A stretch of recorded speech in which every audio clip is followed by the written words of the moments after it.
Assalamualaikum warahmatullahi wabarakatuh. Sebelumnya selamat pagi pada Ibu dosen pengampu mata kuliah Metodologi Penelitian Pendidikan, Bu Sakarjati Pamungkas MPD, serta teman-teman yang saya cintai. Saya Fitri Alfiastuari dengan NPM 2120305073 kelas 202 ingin mempresentasikan tugas proposal MPP dengan judul Pengaruh Model Pembelajaran Search, Solve, Create, and Share terhadap keterampilan berpikir kritis siswa kelas 11 SMA Negeri 15 Tangerang pada materi keanekaragaman hayati. Yang pertama ada bab 1 mengenai pendahuluan, yang dimana yang pertama ada latar belakang. Latar belakang sendiri ini menjelaskan yang pertama, pendidikan merupakan salah satu usaha yang dilakukan manusia dalam meningkatkan kualitas kehidupannya untuk masa kini dan masa mendatang. Setiap manusia dapat mewujudkan suatu harapan yang lebih baik dengan mengembangkan pola berpikir dan potensi yang dimiliki setiap diri manusia. Yang kedua, ialah keberadaan SMA Negeri 15 Tangerang ini dapat dijadikan objek penelitian berdasarkan sekolah yang terakreditasi A dan terdapat di Provinsi Banten. SMA Negeri 15 Tangerang ini masih tergolong rendah terkait pemahaman konsep pada pembelajaran keanekaragaman hayati dan keterampilan terkait sains. Model pembelajaran SSCS ini belum diterapkan pada pembelajaran keanekaragaman hayati. Dan berdasarkan kondisi yang dijelaskan di atas, maka akan dilakukan penelitian yang berkaitan dengan model pembelajaran untuk meningkatkan keterampilan berpikir kritis siswa dengan judul Pengaruh Model Pembelajaran Search, Solve, Create, and Share terhadap keterampilan berpikir kritis siswa SMA AN Negeri 15 Tangerang kelas 11 pada materi keanekaragaman hayati. Selanjutnya ada identifikasi masalah. Yang pertama, mengenai pemahaman konsep tergolong rendah pada pembelajaran keanekaragaman hayati. Yang kedua, keterampilan proses sains ini tergolong rendah pada pembelajaran keanekaragaman hayati. Yang ketiga, ada model pembelajaran SSCS belum diterapkan pada pembelajaran keanekaragaman hayati. Dan yang terakhir, peserta didik cenderung pasif dalam proses kegiatan pembelajaran. Kemudian ada batasan masalah, di mana berdasarkan latar belakang di atas, masalah penelitian hanya dibatasi pada pengaruh model pembelajaran SSCS terhadap keterampilan berpikir kritis siswa kelas 11 SMA Negeri 15 Tangerang pada materi keanekaragaman hayati. Dengan rumusan masalahnya itu, apakah terdapat pengaruh model pembelajaran Search, Solve, Create, and Share terhadap keterampilan berpikir kritis siswa kelas 11 SMA Negeri 15 Tangerang pada materi keanekaragaman hayati tersebut. Tujuan penelitian, mengetahui pengaruh model pembelajaran SSCS terhadap keterampilan berpikir kritis siswa kelas 11 SMA Negeri 15 Tangerang pada materi keanekaragaman hayati. Manfaat penelitian, model pembelajaran SSCS menerapkan 4 langkah ketika proses pembelajaran untuk meningkatkan pemahaman konsep dan keterampilan proses sains. Model pembelajaran SSCS ini dapat membuat peserta didik lebih aktif, mampu memecahkan persoalan, dan menerapkan konsep secara baik. Bab 2, mengenai tinjauan pustaka dan kerangka berpikir. Di mana tinjauan pustaka ini Beroto Ramson 2010-15 mengatakan SSCS adalah model pembelajaran yang menggunakan pendekatan problem solving, didesain untuk mengembangkan keterampilan berpikir kritis dan meningkatkan pemahaman terhadap konsep ilmu. Sedangkan menurut Pizzini, Irwan 2011-5 mengatakan model pembelajaran SSCS ini mengacu pada 4 langkah penyelesaian masalah yang urutannya dimulai pada menyelidiki masalah atau search, merencanakan pemecahan masalah atau solve, mengonstruksi pemecahan masalah, create, dan yang terakhir adalah mengkomunikasikan penyelesaian yang diperolehnya atau share. Sehingga dapat disimpulkan bahwa model pembelajaran SSCS adalah model pembelajaran yang di setiap fasenya melibatkan peserta didik dan dapat memfasilitasi terjadinya latihan berpikir peserta didik dalam pelajaran karena fase search menyangkut ide-ide lain yang mempermudah dan mengidentifikasi sehingga mengembangkan pertanyaan-pertanyaan yang dapat diselidiki. Kemudian ada fase dan kegiatan apa saja yang dilakukan. Yang pertama ada fase search. Kegiatan yang dilakukan yang pertama memahami soal atau kondisi yang diberikan kepada peserta didik, yang berupa apa yang diketahui, apa yang tidak diketahui. Yang kedua, melakukan observasi dan investigasi terhadap kondisi tersebut. Yang ketiga, membuat pertanyaan-pertanyaan kecil dan menganalisis informasi yang ada sehingga terbentuk sekumpulan ide. Kemudian ada fase solve. Kegiatan dilakukan yang pertama adalah menghasilkan dan melaksanakan rencana untuk mencari solusi. Yang kedua, mengembangkan pemikiran kritis dan keterampilan kreatif membentuk hipotesis yang dalam hal ini merupakan dugaan jawaban. Yang ketiga, memilih metode untuk memecahkan masalah. Yang keempat, mengumpulkan data dan menganalisisnya. Dan fase create, kegiatan dilakukan itu yang pertama adalah menciptakan produk yang berupa solusi masalah yang berdasarkan dugaan yang telah dipilih pada fase sebelumnya. Yang kedua, menguji dugaan yang dibuat apakah benar atau salah. Yang terakhir, ada menampilkan hasil yang sekreatif mungkin. Kemudian, ada fase share. Kegiatan yang dilakukan ini berkomunikasi dengan guru, teman sekelompok, dan kelompok lain atas temuan solusi masalah. Peserta didik dapat menggunakan laporan. Yang kedua, mengartikulasikan pemikiran mereka, menerima umpan balik, dan mengevaluasi solusinya. Irwan 2011 halaman 8. Melalui proses problem solving ini, menjelaskan bahwa para peserta didik akan mampu menjadi seorang explorer, mencari penemuan terbaru, inventor, atau mengembangkan ide atau gagasan untuk mampu menjadi penguji baru yang inovatif, desainer, atau mengkreasi rencana dan model terbaru, pengambilan keputusan, berlatih bagaimana menetapkan pilihan yang bijaksana, dan sebagai komunikator atau mengembangkan metode dan teknik untuk bertukar pendapat dan berinteraksi. Kemudian ada keunggulan model pembelajaran SSCS ini sendiri bagi peran guru dapat melayani minat siswa yang lebih luas, dapat melibatkan keterampilan berpikir tingkat tinggi dalam pembelajaran biologi, yang ketiga melibatkan semua siswa secara aktif dalam proses pembelajaran, yang terakhir ada meningkatkan pemahaman antara sains teknologi dan masyarakat dengan memfokuskan pada masalah-masalah real dalam kehidupan sehari-hari. Kemudian ada keunggulan dari pembelajaran SSCS bagi peserta didik. Yang pertama, kesempatan untuk memperoleh pengalaman langsung pada proses pemecahan masalah. Yang kedua, kesempatan untuk mempelajari dan menetapkan materi-materi biologi dengan cara lebih bermakna. Yang ketiga, mengolah informasi dari biologi. Yang keempat, menggunakan keterampilan berpikir tingkat tinggi. Dan yang terakhir, memberi pengalaman bagaimana pengetahuan sains diperoleh dan berkembang. Kemudian ada pengertian keanekaragaman hayati itu sendiri. Menjelaskan bahwa keanekaragaman hayati menurut UU nomor 5 tahun 1994 adalah keanekaragaman di antara makhluk hidup dari semua sumber, termasuk diantaranya daratan, lautan, dan ekosistem akuatik lain, serta kompleks-kompleks ekologi yang merupakan bagian dari keanekaragaman spesies, antar spesies dengan ekosistem.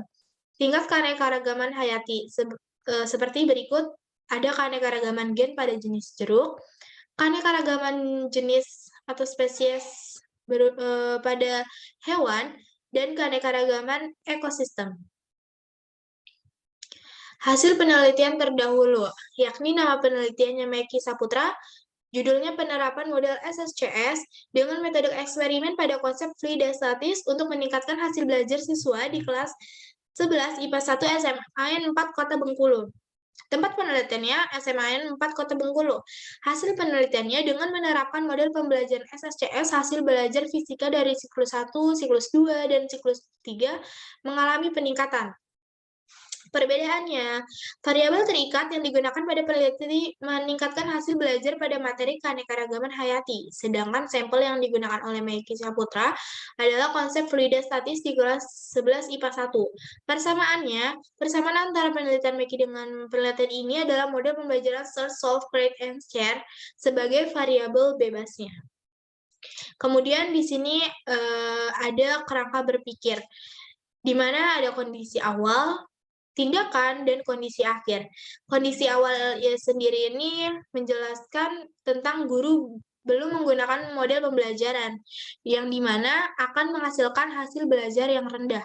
Tindakan itu sendiri menerapkan guru menggunakan model pembelajaran SSCS, di mana fase search mendefinisikan masalah, fase solve mendesain solusi, fase create memformulasikan hasil, dan fase share mengkomunikasikan hasil. Di mana kondisi akhir sendiri ini akan didapat kesimpulan bahwa melalui model pembelajaran SSCS dapat meningkatkan hasil belajar siswa pada materi keanekaragaman hayati itu sendiri. Lanjut ke bab 3 mengenai metode penelitian. Yang pertama ada metode penelitian. Metode yang digunakan dalam penelitian ini yaitu kuesi eksperimen dengan menggunakan dua kelas, yaitu kelas eksperimen dan kelas kontrol. mengatakan bahwa kuasi eksperimen adalah desain yang mempunyai kelompok kontrol, tetapi tidak berfungsi sepenuhnya untuk mengontrol variabel-variabel luar yang mempengaruhi pelaksanaan eksperimen. Desain penelitian. Desain penelitian yang digunakan dalam penelitian ini yaitu pretest, post-test, control group design. Dalam desain ini terdapat dua kelompok yang dipilih secara random yang digunakan untuk kelas eksperimen dan kelas kontrol. Desain penelitian dapat digambarkan sebagai berikut. Dengan keterangan R1-nya kelas kontrol, R2 kelas eksperimen, X-nya perlakuan atau sesuatu yang diuji, O1 hasil pretest kelas eksperimen, O2-nya hasil pretest kelas kontrol, O3 hasil proses kelas eksperimen, dan yang terakhir O4 adalah hasil proses kelas kontrol. Subjek dan objek penelitian. Di mana subjek penelitian ini seluruh peserta didik kelas 11 MIPA di SMPN Negeri 15 Tangerang. Populasinya dalam penelitian ini, populasi yang digunakan yaitu siswa kelas 11 MIPA SMPN Negeri 15 Tangerang yang terdiri dari 5 kelas. Sampelnya yaitu kelas 11 MIPA 1 dan 11 MIPA 2. Teknik pengambilan sampel dalam penelitian ini menggunakan purposive sampling. Dalam penelitian adalah menggunakan pertimbangan bahwa pengambilan kelas yang dijadikan sampel mempunyai nilai rata-ratanya yang sama atau perbedaannya yang tidak terlalu besar. Objek penelitian. Dalam penelitian ini adalah hasil belajar peserta didik pada materi keanekaragaman hayati. Data dan sumber data. Sumber data primer. Sugiono 2014-224. Data primer adalah data yang diperoleh secara langsung dari sumber data dengan observasi langsung. Pada pelaksanaan penelitian ini, data primer didapat dari hasil pemahaman siswa mengenai materi pembelajaran keanekaragaman hayati menggunakan metode pembelajaran SSC, Assert, Solve, Create, and Share. Sumber data sekunder adalah data yang diperoleh atau dikumpulkan oleh orang yang melakukan penelitian dari sumber-sumber yang telah ada. Hasil 2002 58. Data ini digunakan untuk mendukung informasi primer yang telah diperoleh, yaitu dari bahan pustaka. Pada penelitian ini, data sekunder didapatkan dari berbagai referensi seperti jurnal, artikel ilmiah, serta dokumen terpercaya dari pihak yang pernah melakukan penelitian tersebut. Kemudian ada teknik pengumpulan data dan instrumen penelitian. Yang pertama ada uji validitas. Berikut rumus untuk menguji validitas di teknik pengumpulan data.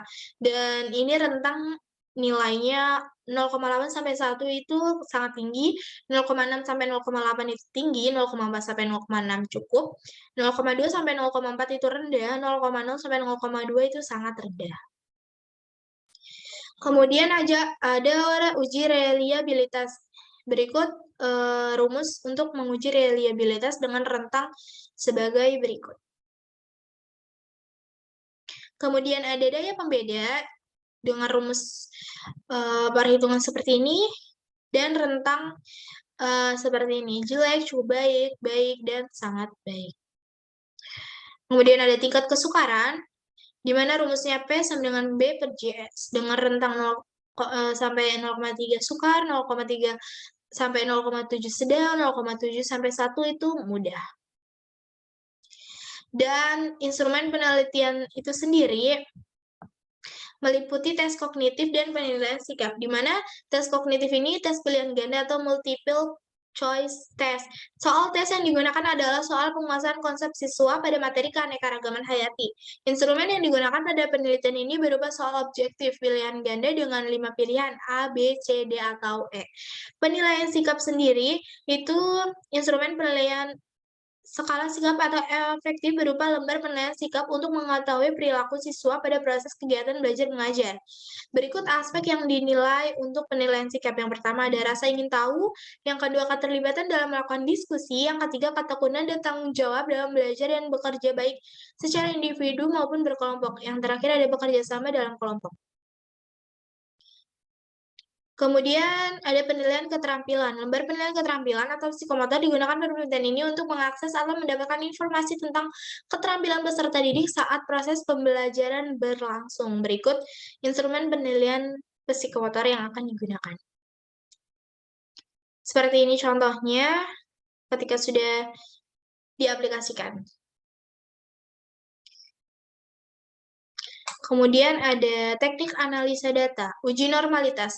Uji normalitas ini merupakan ujian yang dilakukan sebagai prasyarat untuk melakukan analisis data. Uji normalitas dilakukan untuk mengetahui data yang baik dan layak untuk membuktikan data tersebut distribusi normal atau tidak. Uji normalitas dilihat dari data hasil pretest atau post-test. Uji normalitas ini digunakan adalah Shapiro-Wilk dengan menggunakan software statistical package for social science 25 for Windows. Dengan kriteria keputusan dalam uji normalitas pada SPSS menurut Arifin 2017 halaman 85 adalah jika nilai signifikasi lebih dari 0,05, data tersebut berdistribusi normal. Dan jika nilai signifikasi kurang dari 0,05, maka data tersebut tidak berdistribusi normal. Kemudian ada uji homogenitas. Dilakukan untuk mengetahui apakah peserta didik di kelas mempunyai variasi yang homogen atau tidak. Uji homogenitas dua variasi terhadap hasil data pretest dan post-test menggunakan uji Levin dengan software Statistical Package for Social Science 25 for Windows dengan kriteria keputusan dalam uji homogenitas pada SPSS menurut Arifin adalah sebagai berikut. Jika nilai signifikasi kurang dari 0,05 berarti data tersebut dinyatakan tidak homogen. Dan kemudian jika nilai signifikasi lebih besar dari 0,05 berarti data tersebut dinyatakan homogen. Kemudian ada uji hipotesis. Ini dilakukan setelah pengujian normalitas dan homogenitas dengan distribusi normal dan homogen. Maka analisis dilanjutkan dengan uji hipotesis dengan menggunakan one sample test. Pendekatan klasik, jika T hitung kurang dari T tabel, maka H0 diterima dan HA ditolak. Jika T hitung lebih besar dari T tabel, maka H0 ditolak dan HA diterima. Pendekatan probabilistik membandingkan nilai probabilitas atau signifikasi dengan alfa. Jika nilai signifikasi atau nilai probabilitas lebih besar dari alfa, maka H0 diterima sehingga HA ditolak. Jika nilai signifikasi atau probabilitas kurang dari alfa, maka H0 ditolak sehingga HA diterima. Dengan hipotesis statistik yang dibuat untuk menentukan keefektifan pembelajaran adalah sebagai berikut. H0, penggunaan media pembelajaran asosiatif tidak dapat meningkatkan hasil belajar peserta didik pada materi keanekaragaman hayati. Yang kedua, HA. Penggunaan media pembelajaran SSS dapat menggunakan hasil belajar peserta didik pada materi keanekaragaman hayati. Kemudian ada uji N-Gen, di mana rumusnya skor post-test dikurang skor pretest dibagi skor maksimal dikurang skor pretest. Hasil perhitungan tersebut kemudian dibandingkan dengan kriteria N-Gen yang dapat dilihat pada tabel berikut. Kemudian ini ada daftar pustaka yang digunakan untuk menyusun proposal tersebut dijadikan. Terima kasih. Kurang lebihnya mohon maaf. Wassalamualaikum warahmatullahi wabarakatuh.